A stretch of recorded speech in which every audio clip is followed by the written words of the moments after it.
I always say it's like a cake. You know, the producer gives you all the ingredients, very well balanced, and it's up to you to put them in the right order, you know, and kind of build the perfect cake, you know, happy birthday, you know, with the candle, and just have the artist taste that and enjoy it.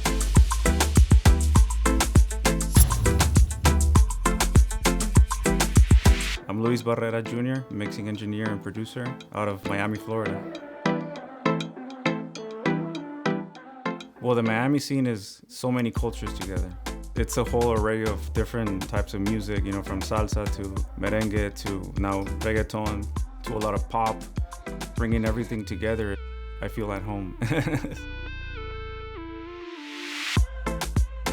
There's so many people here, and I got to learn a lot too.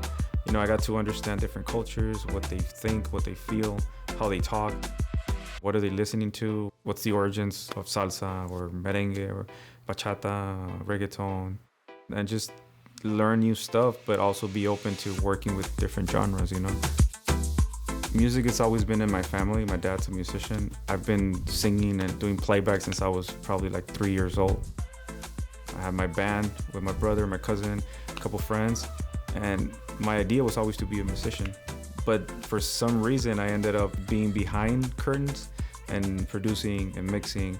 I understood that it's a very, very important part of who an artist is, because you get to help them or complement them.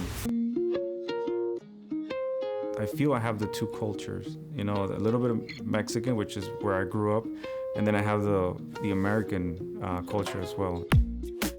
I came to do an internship.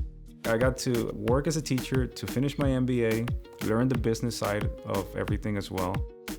I was doing side gigs of engineering, mixing, and that's how I actually got some of my money to buy my gear too. I paid for buying my first Avid, my first interface.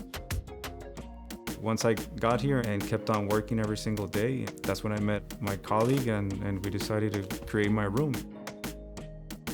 I did everything on my own. You know, it's just doing all the research on how it's supposed to sound, the walls, they're supposed to be curved in the back, the ceiling heights and everything. So that's why the Atmos felt perfect in the room. You know, it's like if it was planned for it.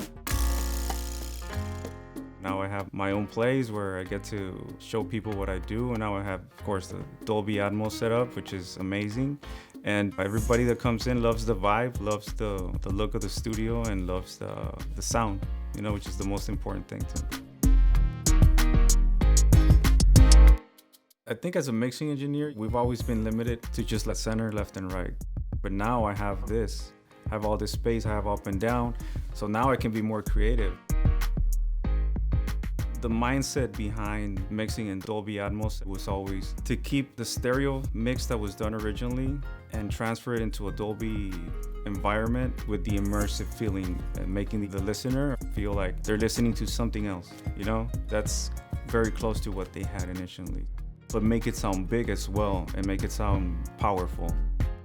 If I had an idea of a vocal in the center, you know, the drums in the front as well, kicking, and maybe some guitars on the side, some little effects on the back, little vocal throws going around.